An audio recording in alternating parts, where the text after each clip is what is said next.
Hey guys, it's me KSMR here, and today I'm going to be reading an Oikawa Tooru X listener.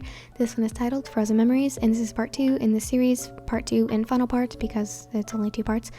And yeah, without further ado, let's get right on into the video. Soft hums and silent promises wafted throughout Oikawa Tooru's room. The gentle snores of his girlfriend, rising and falling against his chest, pressed atop his heartbeat, filling his love for her as if his heart was a pitcher. It had been a long day, one full of tiresome stress and tournaments. Although he had hated to admit it, he spent a majority of the past hours crying, his tears staining Wayan's sweater, dampening the cotton fabric. Losing to Kurasano had never even crossed his mind. Seijo was the best of the best. He was the best of the best. At least, that was what he told himself. That was what had motivated him to continue pursuing his dreams of beating Ushiwaka for so many years. But they had lost. His unstoppable team had come to a complete stop by a few amateurs, infants in all senses of strategy and gameplay when compared to the team that he had. It was truly unbelievable. So unbelievable that Oikawa had only come to terms with it a few minutes ago. He unknowingly played his last high school game, his final game as captain, the leader of his teammates, the face that every admirer associated with the name Abajosai, and that was heartbreaking. Mindlessly, his finger grazed Wayan's back, tracing positions and numbers on repeat. It was as if his brain was still stuck on the court, glued to the placement he had fallen in after the last whistle had been blown. "I love you," he whispered, admiring her beautiful expression. There was never a time in which Oikawa wouldn't think that she was the most beautiful sight in the world. Nothing compared to her, not even the thrill of feeling the ball in his hands. "You're perfect, amazing, gorgeous." An ongoing stream of compliments poured from his lips, all of them sitting at the tip of his tongue, waiting to be released. His brown eyes bored into her closed lids, waiting for them to flutter open, knowing that she was eavesdropping on his one-sided conversation. "I can't wait to marry you one day." Her eye popped open, her iris meeting his as she fought off a smirk. Oikawa laughed at her audacity, her listening in on his professions of love whilst pretending to be asleep. A very Wayan thing to do. "Was that a proposal I heard, Tooru?" she teased, a Cheshire smile growing on her face. Though she was joking, there was a part of her that felt ecstatic, excited for the future, their future. Aren't we a little young for that? Oikawa ignored her humorous tone, choosing to take her words seriously. Sincerity overtook his features, determination shining in his eyes. No, that wasn't a proposal. Not yet, at least. But it was a promise. He rolled over, arms stretching out onto the mattress as he held his weight above his flesh girlfriend. "I'm not going anywhere, Wayan. Wherever you need me, I'll be there. I promise." Wayan reached upwards, caressing his cheek with care, pulling him down towards her frame. As she connected their lips, love flooded from their hearts, pure love that they were so lucky to have found each other. Their kiss was passionate, fluid and desperate as they clung on to one another in an attempt to get even closer than they already were. Oikawa's hair brushed against her forehead, tickling her nerves amidst the act. He cupped her cheeks in his hands, pressing further on her swollen lips as they were chapped but yearning for more. It was as if he was the water to her drought, the sun to her flowers, the missing half of her soul. He was everything she ever needed, everything she could ever want. "I love you, Tooru." Wayan was breathless, heaving gusts of air as she composed herself between his arms. Her skin was shaded pink, hair a mess, and eyes wide in adoration for her boyfriend. "I'll love you forever." A scoff fell from his lips while he relaxed his muscles, laying down on her body, his head against her chest as he felt her short breaths rise and fall. "Don't ever get your head too high in the clouds, beautiful." We can focus on forever later. With his heartbeat slowing, his mind, or sleep on his mind, Oikawa wrapped his arms around Ryan's waist. Let's think about now, right now, and how amazing I just made you feel. They don't call me the Great King for nothing. With a groan, Ryan pushed her boyfriend off of her, choosing to sleep on her side instead of listening to his boasting. It was a common occurrence, one that she was very used to and knew how to handle. Feigning disinterest was always her favorite route to take. Oikawa pouted at the emptiness he now faced without her being in his arms. He wanted attention, and the only way to get her attention was to distract her from the terrible humor that he just expressed.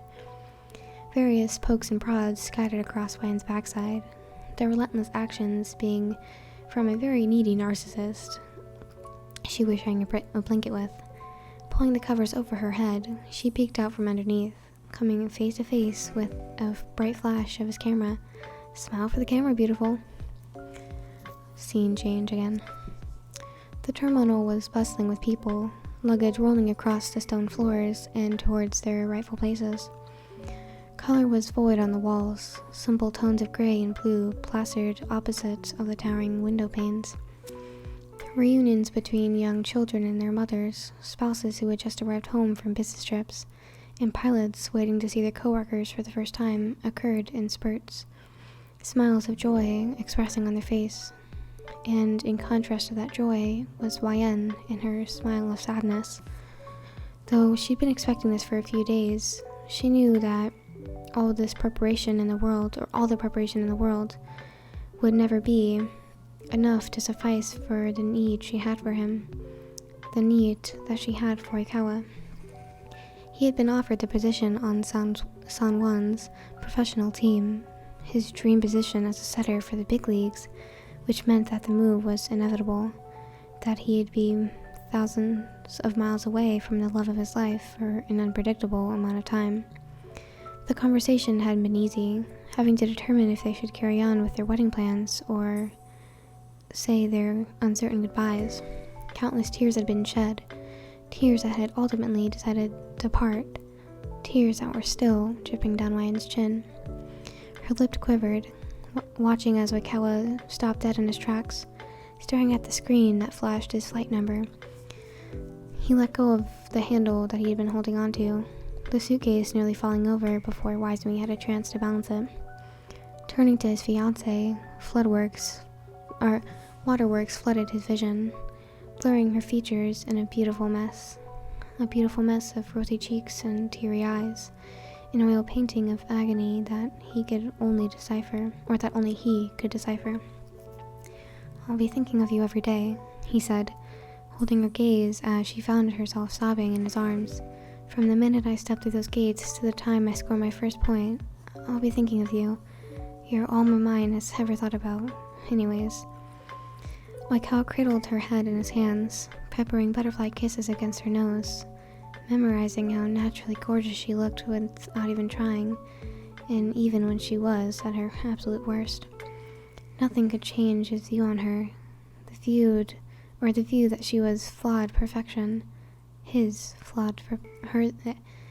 perfectly flawed perfection. "I love you so much, Tooru," Ryan cried, noting the little details on his face, how his irises shone gold in the reflection of the sun, how his unseen freckles kissed his skin in all the right places, how his heart was so big, so full of adoration for the relationship. "I know, I say it every day, but you were my first love. Well, you were my only love, and you're always going to be that." A pained laugh escaped her mouth as his confession was deemed true. It felt like they were going their separate ways, breaking their bond, although the both of them knew that this was only temporary, that they'd be saying their vows on the very day that he would return. Her hands cupped his cheeks, wiping away the stray drops that had fallen from his tear ducts. Oikawa grimaced with a tight-lipped smile, bringing his own palms and resting them over hers, feeling the cool metal of her engagement ring. "This rock better stand on your finger," he commanded with a chuckle, trying his best to cement the softness of her skin against a callous to memory, or against his callous to memory. Anyone who even thinks that hitting on my girl is going to feel the wrath of Oikawa Tooru. It doesn't matter how many miles are between us, he continued, surging forward as his lips captured hers, saying his next few words between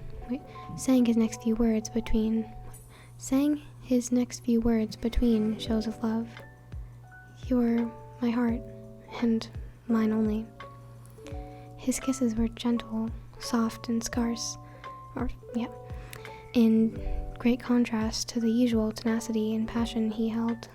All the things that he'd never needed to say had been spoken, the only ones left being the promises he had to commit to her at the altar.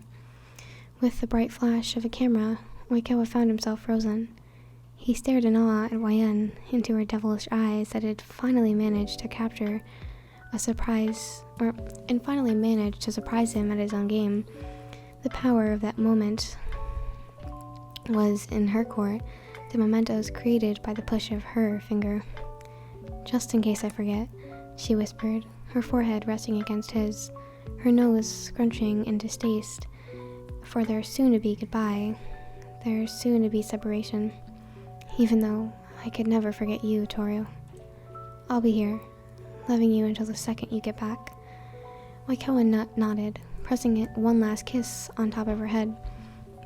Before pulling away, he took his luggage, pressing one last kiss atop of her head before pulling away.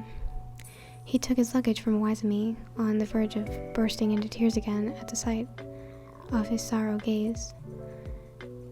The two boys hugged for longer than they possibly could, Oikawa's hands gripping Iwa's jacket, to which he had responded with a slap on the back with some good-natured insults.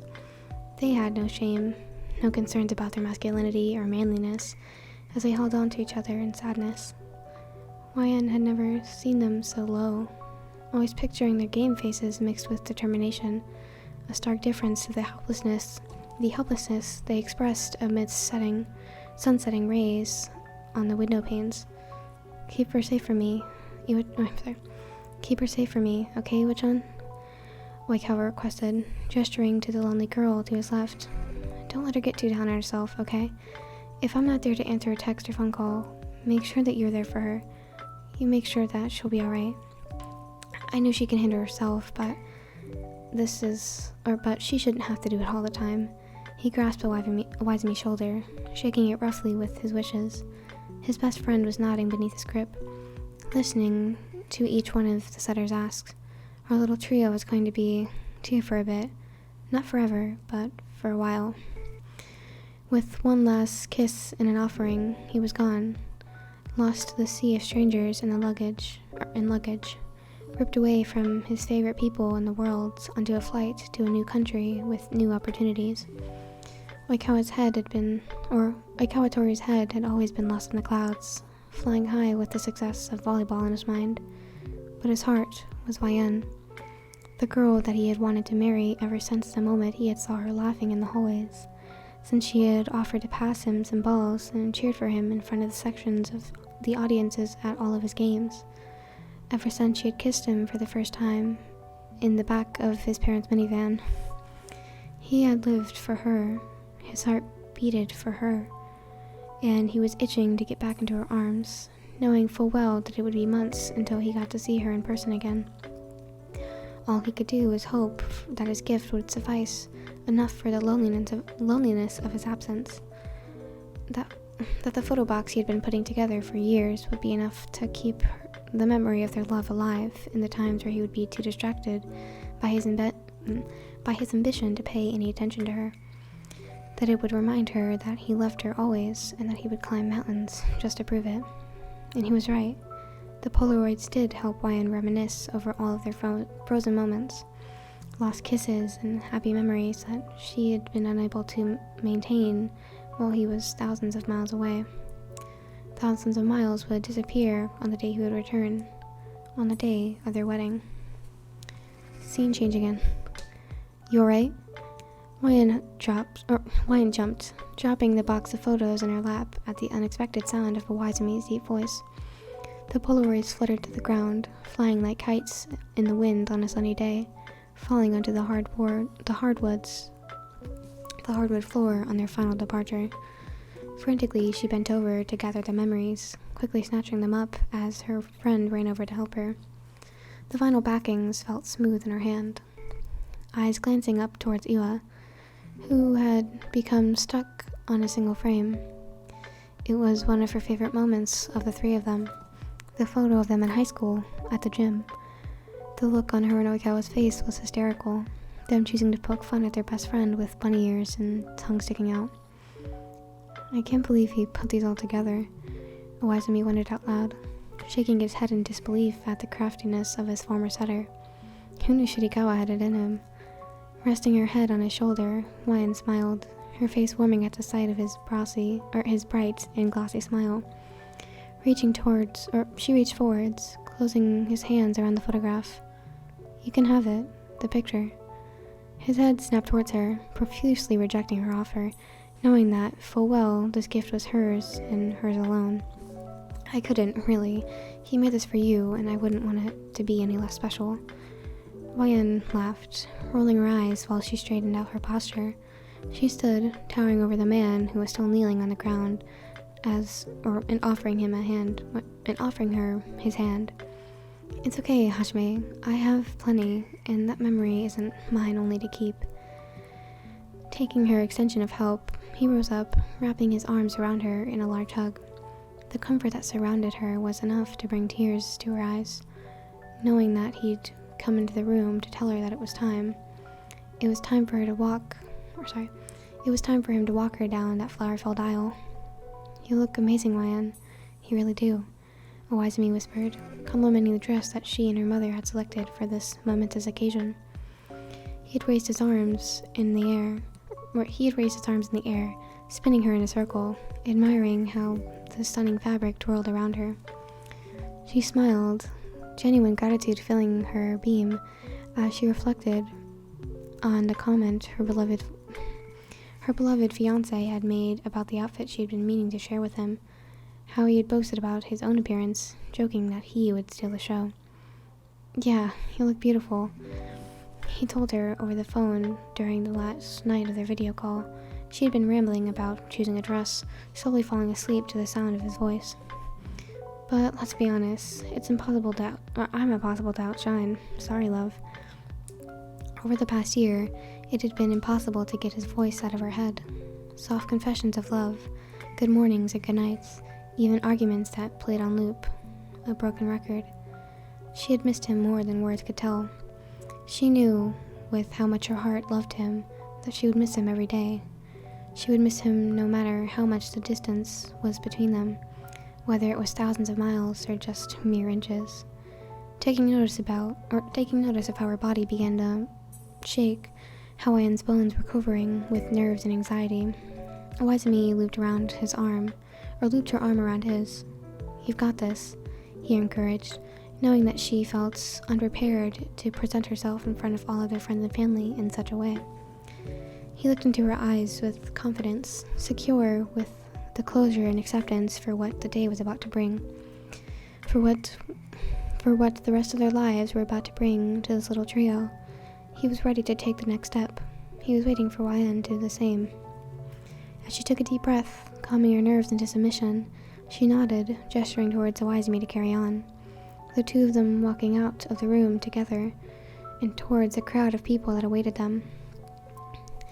The thick scent of camellias lay stagnant in the air, the deep red flowers surrounding the venue, strategically placed on the vines and potted plants, all done by professional florists and media that had insisted this be the perfect day for a celebrity such as Oikawa.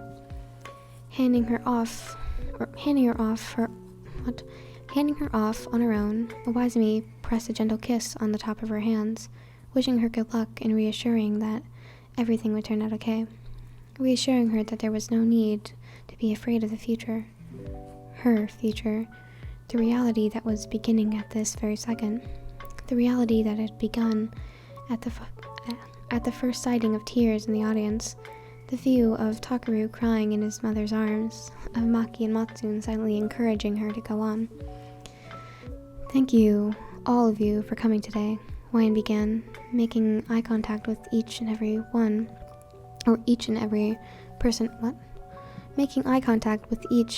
personality, proud of the amount of people that had shown up, proud of the amount of people that actually cared enough to be there. "I know you'd been planning on sitting in those seats since we didn't. I know you'd all been planning sitting on those seats since we'd announced our engagement. But really, thank you for saving the date."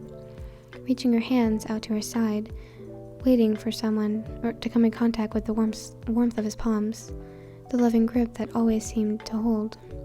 She felt nothing but the smooth mahogany of an empty casket. "I'm only sorry that our wedding had become a funeral." She sighed, neck craned down to the smooth and sparse wrinkles of her dark dress, only to look up at the welcoming sea of black, a sea of sorrow, an ocean that could never let her ride her final wave. "Tooru was so excited to see all of you.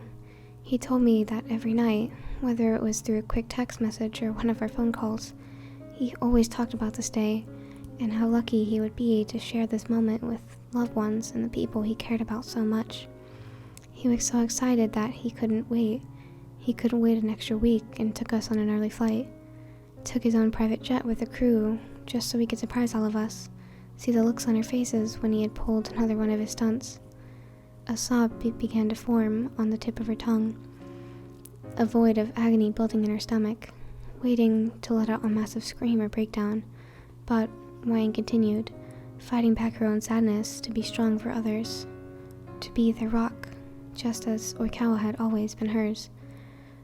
But her eyes were wavering, voice cracking with the choice of words, the memory of the moment overpowering amidst her perseverance. There was something wrong with the engine. There was something wrong, so wrong. Well, we all know what happened after. His head was too lost in the clouds. Giving up on her composure, Wyan wrapped her arms around her shaking body, rubbing her shoulders just as he used to do for her whenever she was feeling lonely or completely broken. However, she was truly and utterly broken this time, never to be fixed again by his loving grasp. When Hajime called me and told me what happened, he told me about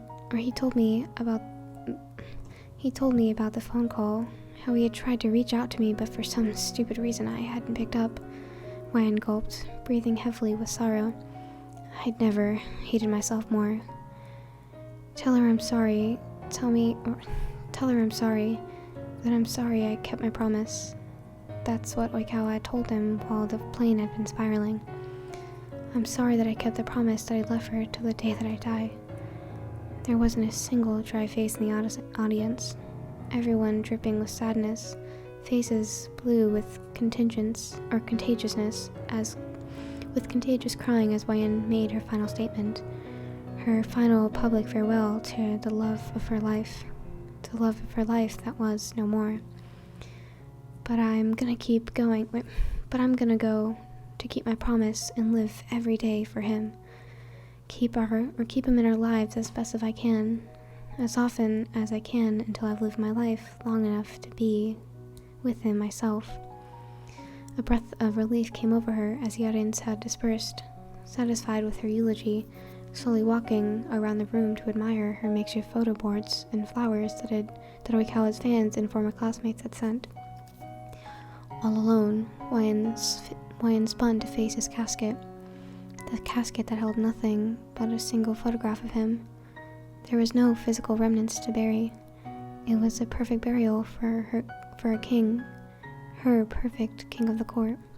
The burial that Matsune had blessed them with, already having been at a funeral home career, or already working at a funeral home. There was no one else she would have trusted with Oikawa, no one else who she would have let come near his memorial. As her palms ran over the varnished surface of the coffin, her eyes closed in an attempt to shut out the pain. She whispered her actual promise, the one she told him so many times throughout their screens of their phones. You are my heart, Tooru, and I'd never forget my heart, no matter how far away you may be. And unbeknownst to her, he wasn't far. He wasn't far at all, as he was right beside her, his spirit always being by her side through the times she had tried to shut his memory out and pretend that he had never existed. There wasn't a world in which Oikawa would let her be alone to her sadness. Watching as she cried, wishing that he could wipe all of her tears away, tell her how much he loves her, give her a longing kiss on her lips. All he could do was stand there and dream of a life that they could have had. The life in which he would be able to see how handsome he looked in the wedding suit, that he and Iwaizumi had picked out together. The life where she would laugh and flush red at his snarky comments and cocky attitude. The life where he wasn't buried under 1 trillion tons of ocean water. But the life he dreamed of never became a reality. It would never come true, as he couldn't stay with her, not even as a spirit. He needed to find his peace, come to terms with how her life would be from that day on, void of their love. Don't cry, beautiful, Oikawa cried, biting his lip to choke back his own sobs, wanting more than anything to brush away the tears on her face. He took one last look at her, one last look to cement this memory of his face, or of her face, forever.